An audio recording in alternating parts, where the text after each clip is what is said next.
우리는 때때로 일상에서 하나님을 생각나게 만드는 사람을 만납니다. 저 사람을 보니까 진짜 하나님이 살아계시는 것 같아요. 그런 말이 나오는 사람이 있습니다.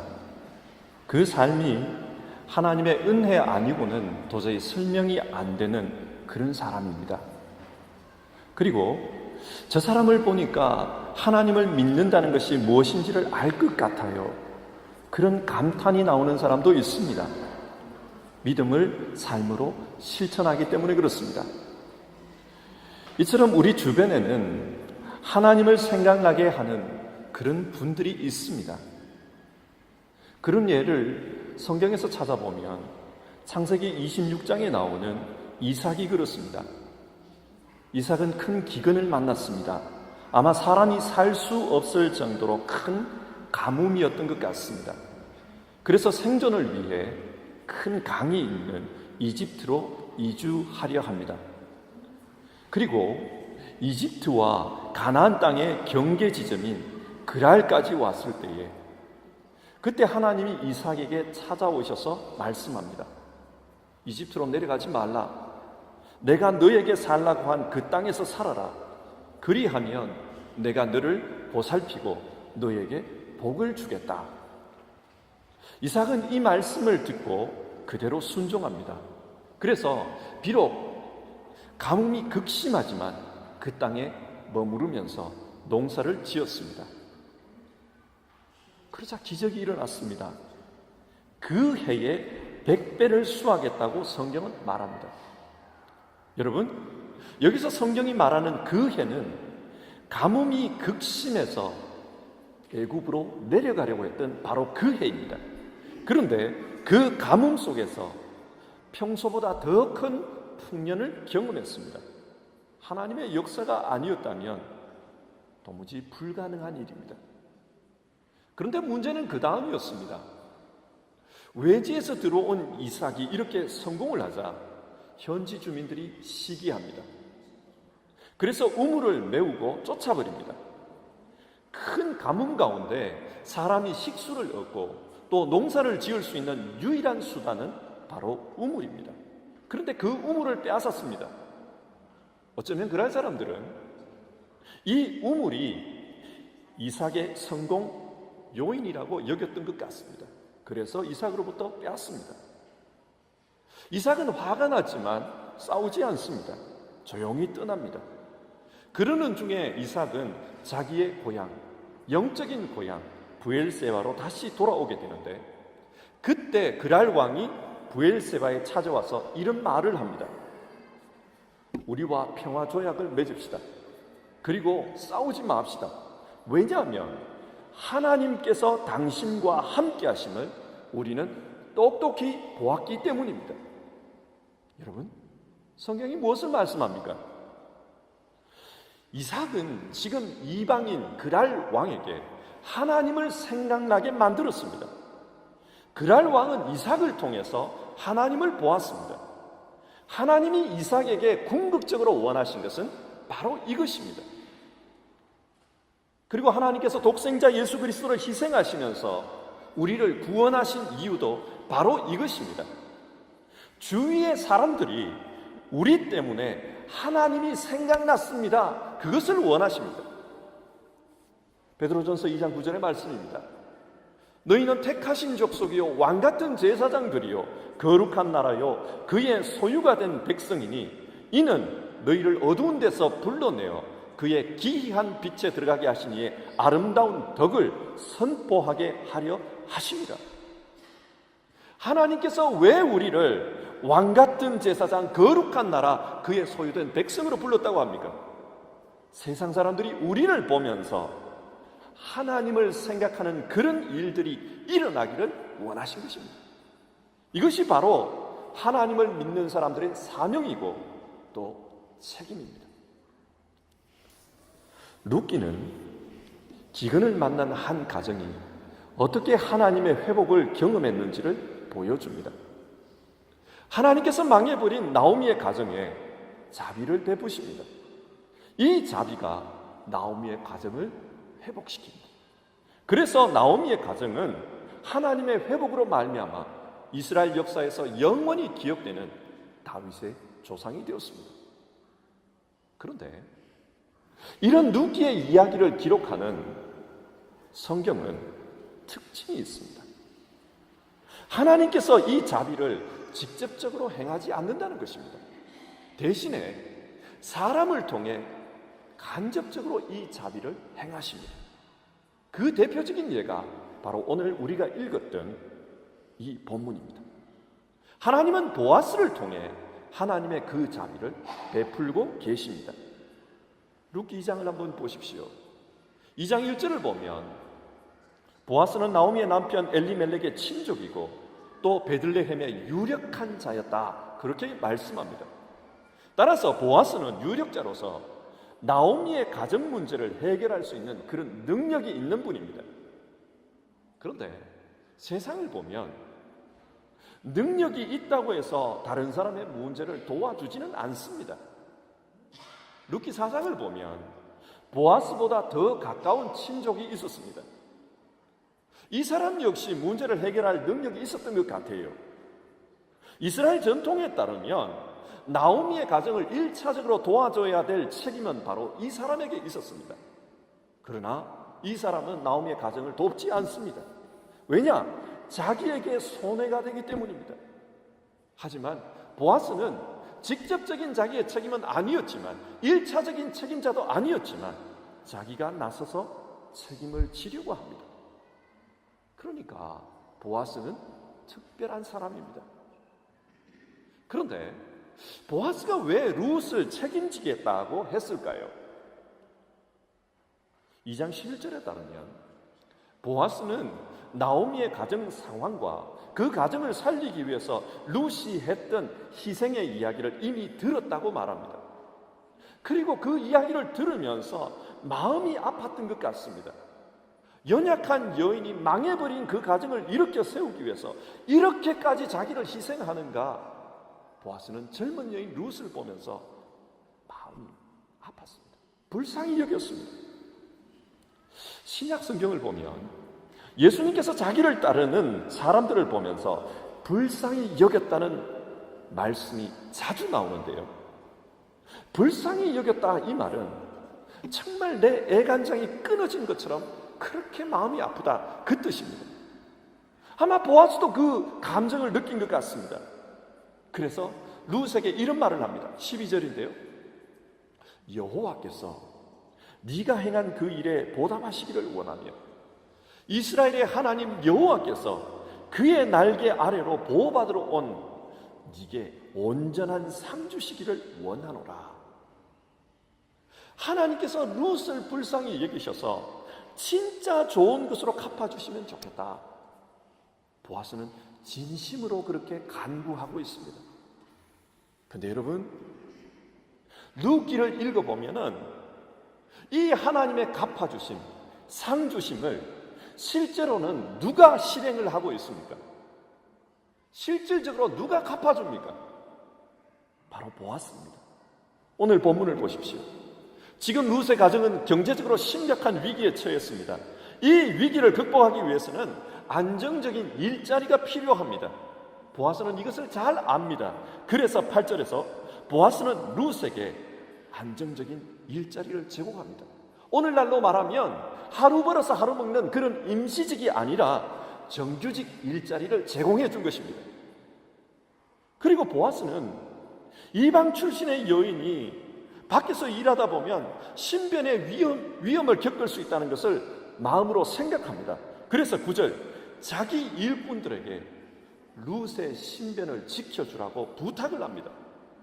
뿐만 아니라 보아스는 그렇게 타작마당에서 일하다 보면 룻이 겪을 수 있는 사소한 어려움까지 염려를 합니다. 이렇게 더운 여름에 일하다 보면 목이 마를 수 있다. 그래서 자기 일꾼들과 함께 물을 마실 수 있도록 배려합니다. 뿐만 아니라 식사도 함께 할 수 있도록 조처를 취합니다. 더 나아가 보아스는 그래도 룻의 수입이 충분하지 않으면 어떡할까? 그 걱정을 합니다. 그래서 일꾼들에게 의도적으로 곡식 다발을 떨어뜨리라고 부탁을 합니다. 자, 이렇게 보면 지금 보아스는 아주 세심하게 하나하나 룻을 돕고 있습니다. 여러분, 이 이야기를 통해서 성경이 말하는 것이 무엇입니까? 이 도움의 행동은 직접적으로는 보아스의 행동이지만 간접적으로는 하나님의 응답이라는 사실입니다. 어떻게 그렇게 해석할 수 있는가? 12절에서 보아스는 이렇게 말했습니다. 하나님께서 너를 은혜의 날개 아래 품어주시기를 원하노라. 그런데 13절에서 룻이 뭐라고 말하는가? 내 주여, 내가 당신께 은혜 입기를 원하노라. 무슨 말입니까? 보아스는 하나님께서 너를 은혜로 덮어주기를 원한다 그랬습니다. 그러나 이런 은총을 경험한 룻은 당신이 바로 그 은혜입니다, 그렇게 이야기하고 있습니다. 룻의 입장에서 보면 하나님의 은혜의 날개는 바로 이 보아스였습니다. 이처럼 성경을 읽다 보면 하나님께서 문제를 해결하실 때 사람을 그 해답으로 내어놓으시는 경우가 종종 나타납니다. 예를 들어 출애굽기 3장을 한번 생각해 보십시다. 출애굽기 3장은 하나님께서 이스라엘 구원을 위해 모세를 부르는 모세의 소명장입니다. 하나님은 모세를 부르시면서 구원 계획을 말씀합니다. 내가 애굽에서 종살이하는 이 백성 이스라엘의 신음소리를 다 들었다. 또 그들의 고통도 다 보았다. 그래서 이제 내가 내려가 이스라엘 백성을 구원하고 마침내 그들을 약속의 땅으로 인도하리라. 그런데 그 다음 하시는 말씀이 재미있습니다. 그러므로 이제 너 모세는 가라. 이스라엘 자손의 부르짖음이 내게 달하고 애굽 사람이 그들을 괴롭히는 학대도 내가 보았으니 이제 내가 너를 바로에게 보내어 너에게 내 백성 이스라엘 자손을 애굽에서 인도하여 내게 하리라. 여러분, 우리가 아는 대로 하나님은 전능하신 분입니다. 하나님이 전능하신 분이라면 이제 내가 내려가서 이스라엘 백성을 구원할 터이니 너는 팔짱을 끼고 내가 하는 것을 잘 보아라. 내가 다 하겠다. 그렇게 말하는 게 옳지 않습니까? 그런데 하나님은 내가 내려가서 구원하겠다 그렇게 말씀하시고는 모세에게 그러므로 이제 네가 가라 그렇게 말씀합니다. 이게 뭘 뜻합니까? 하나님의 응답은 사람입니다. 이스라엘의 구원은 하나님이 행하시지만 그 구원의 방법은 바로 모세라는 뜻입니다. 모세가 하나님의 응답입니다. 보아스도 마찬가지입니다. 하나님의 회복의 역사, 자비의 역사는 하나님이 베푸시는 거지만 은혜의 날개는 하나님이 펼치는 것이지만 그 은혜의 날개는 바로 보아스라는 사실입니다. 하나님께서 자기 백성에게 기대하는 것이 바로 이것입니다. 문제 많은 세상 속에서 너희들이 그 문제의 해답이 되라. 이게 하나님이 원하시는 것입니다. 이사야서 45장 15절을 보면요, 구원자 이스라엘의 하나님이시여 진실로 주님은 스스로 숨어 계시는 분이십니다. 그렇게 말씀합니다. 하나님은 숨어 계시는 분입니다. 그래서 사람들은 하나님을 잘 볼 수가 없습니다. 그런데 어떻게 하나님을 믿을까요? 이런 상황에서 하나님은 이스라엘 백성에게 너희가 이방의 빛이라 그렇게 말씀합니다. 너희가 하나님을 알지 못하는 사람들에게 하나님을 보여주라는 뜻입니다. 그래서 이사야 60장 1절 일어나라 빛을 발하라. 여러분, 누구에게 하는 말입니까? 이스라엘 백성에게 하는 말입니다. 일어나라, 너희가 내 빛을 발하라. 하나님을 보여주어라. 그런데 이사야서 60장 19절을 읽어보면 조금 의아해집니다. 다시는 낮의 해가 네 빛이 되지 아니하며 달도 네게 비치지 않을 것이요 오직 여호와가 네게 영원한 빛이 되며 네 하나님이 네 영광이 되리니. 앞에서 뭐라 그랬습니까? 일어나라, 너희가 일어나라 그랬습니다. 너희가 하나님의 빛을 비추라 그랬습니다. 그런데 그 빛이 누구 빛입니까? 내가 빛이다 그렇게 말씀하시는 겁니다. 무슨 말입니까? 하나님은 우리를 통해 자기 자신을 드러내신다는 것입니다. 문제 많은 세상, 어둠이 가득한 그 세상 속에서 하나님이 주시는 해답은 바로 우리라는 사실입니다. 그런데 이게 우리에게 부담이고 또 우리 신앙생활에서 어려움의 원인입니다. 출애굽기 19장을 보면 하나님께서 이스라엘을 이렇게 불러내신 다음에 다음과 같은 말씀을 합니다. 너희가 내 말을 잘 듣고 내 언약을 지키면 너희는 모든 민족 중에서 내 소유가 되었고 너희가 내게 대하여 제사장 나라가 되며 거룩한 백성이 되리라. 하나님은 지금 이스라엘 백성을 불러내어서 너희의 사명은 제사장이다. 너희가 나를 드러내야 된다. 하나님이 어떤 분인지를 전해야 한다. 그 말씀을 하십니다. 그런데요, 이 말씀의 1차적인 대상자는 이스라엘이 맞습니다. 그래서 이스라엘에게 너희는 그 일을 하기 위해서는 거룩한 삶을 살아야 된다. 그 부탁을 합니다. 하지만 이 말씀의 2차적인 대상은 바로 이방 민족입니다. 이방 민족은 이 사명을 받은 이스라엘 백성을 통해 하나님이 어떤 분인지를 배워야 합니다. 너희는 이런 이스라엘을 통해 하나님이 어떤 분인지를 배우라. 그리고 믿으라. 하나님 그걸 말씀하는 겁니다. 여기 어려움이 있어요. 만약 이스라엘 백성이 제사장으로서 역할을 잘 감당하면 아마 이방인들은 그럴 거예요. 역시 하나님의 백성은 뭐가 달라도 다르구나. 하나님을 믿는다는 게 이런 거구나.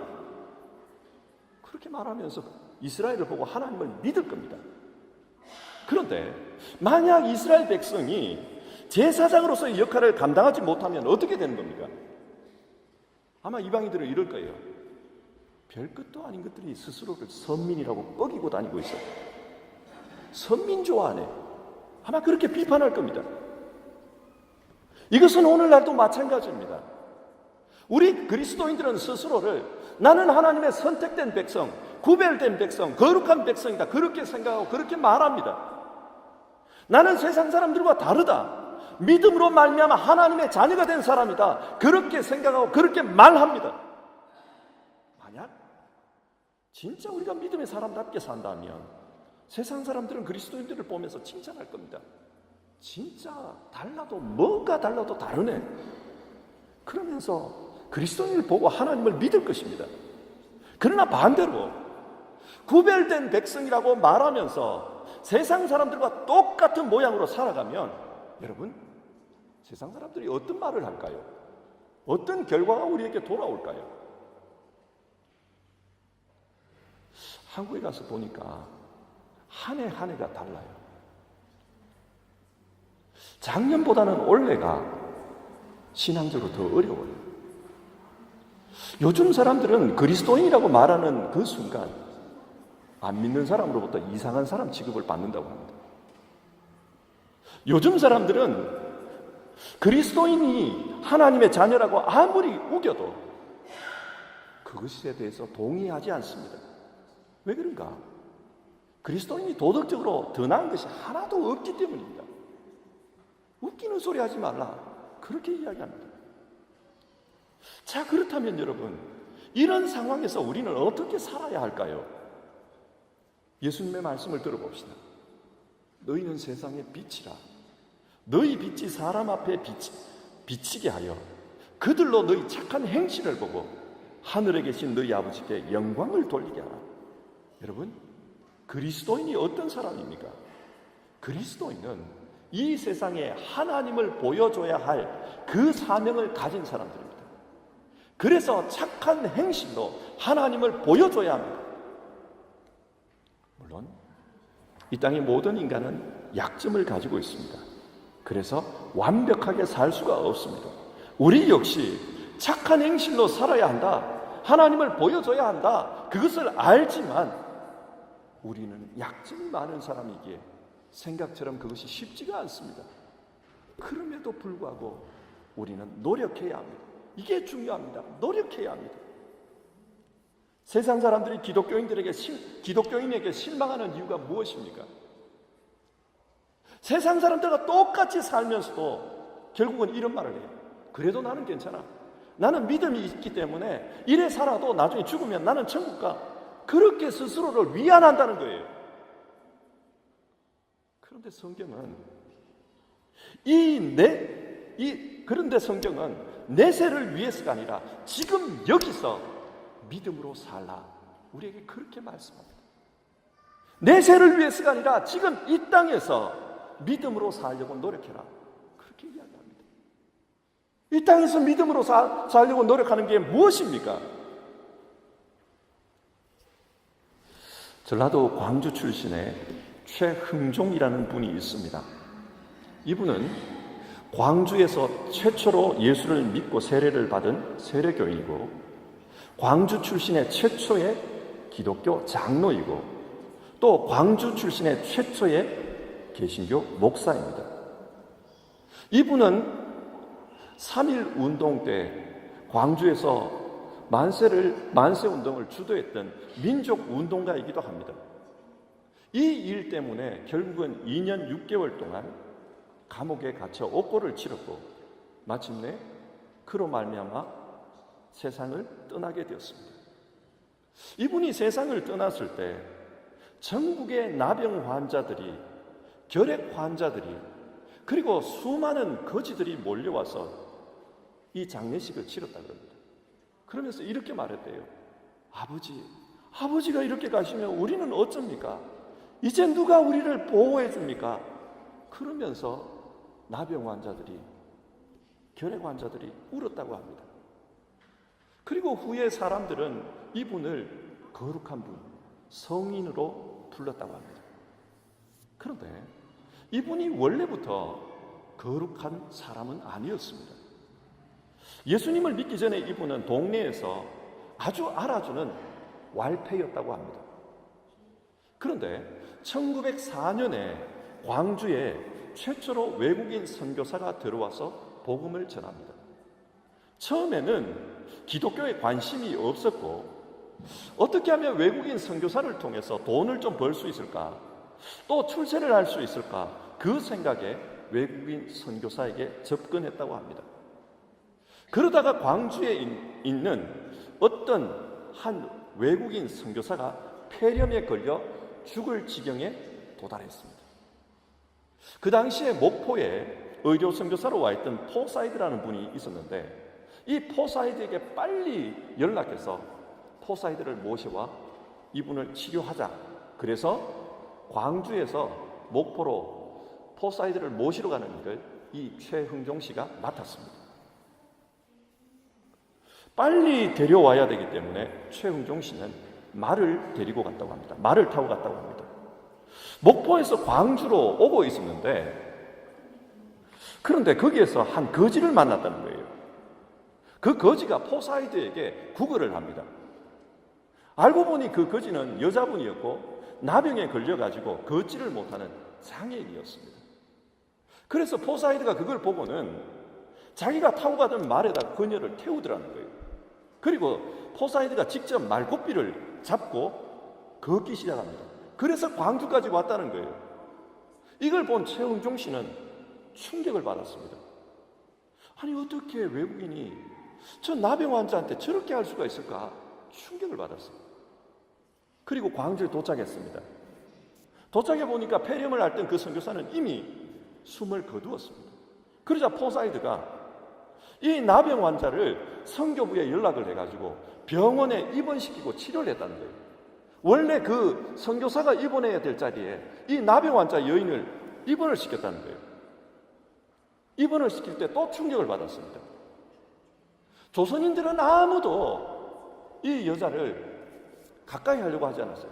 가까이 하면 나병에 전염될 수 있다, 그 생각 때문에 가까이 하지를 않았습니다. 그런데 이 포사이드 선교사가 그 여인을 직접 안아가지고 침대로 옮기는 걸 봤습니다. 그러면서 헤이 미스터 최 빨리 뭐 이런다는 거예요. 그런데 최흥종 씨는 혹시 이 감염이 될까 봐 겁이 나가지고 그녀가 짚고 다니던 지팡이도 잡지를 못했다는 겁니다. 그날 최흥종 씨는 잠을 이루지 못하고 고민에 빠집니다. 나는 동족인데도 저 여자에게 가까이 가지를 못한다. 근데 저 사람은 어떻게 저렇게 할 수가 있는가?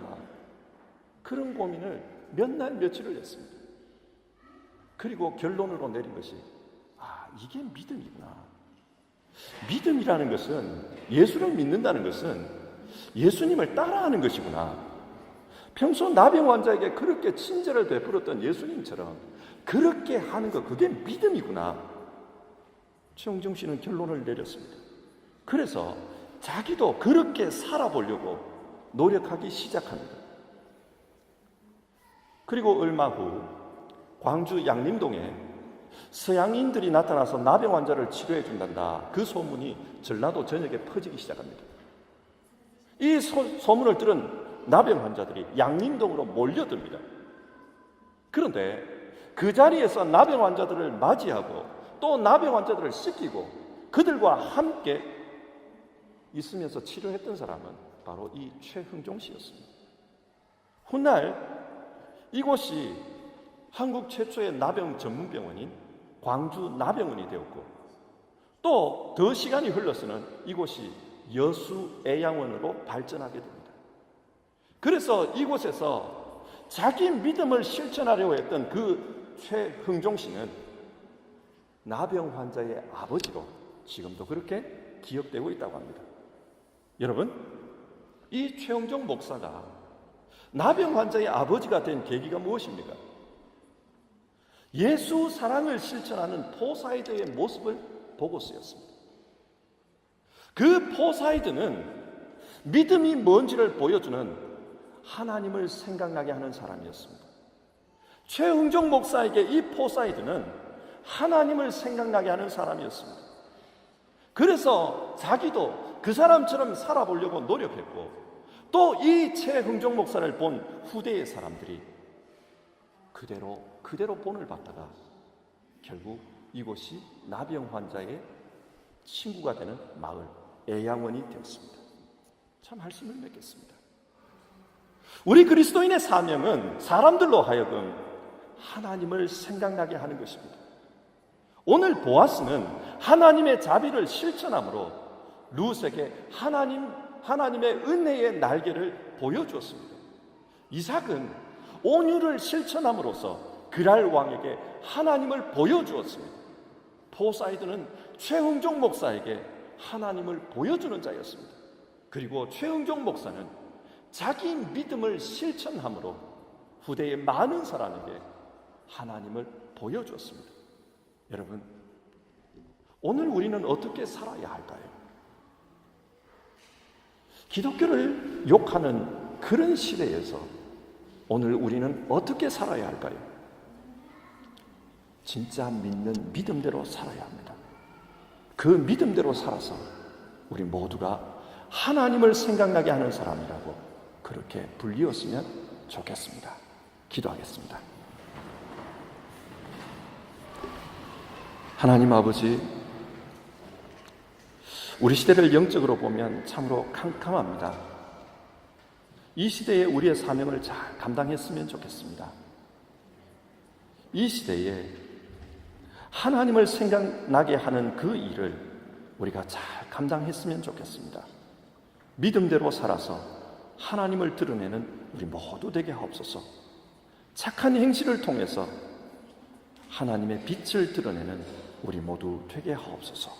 예수님의 이름으로 기도드립니다. 아멘.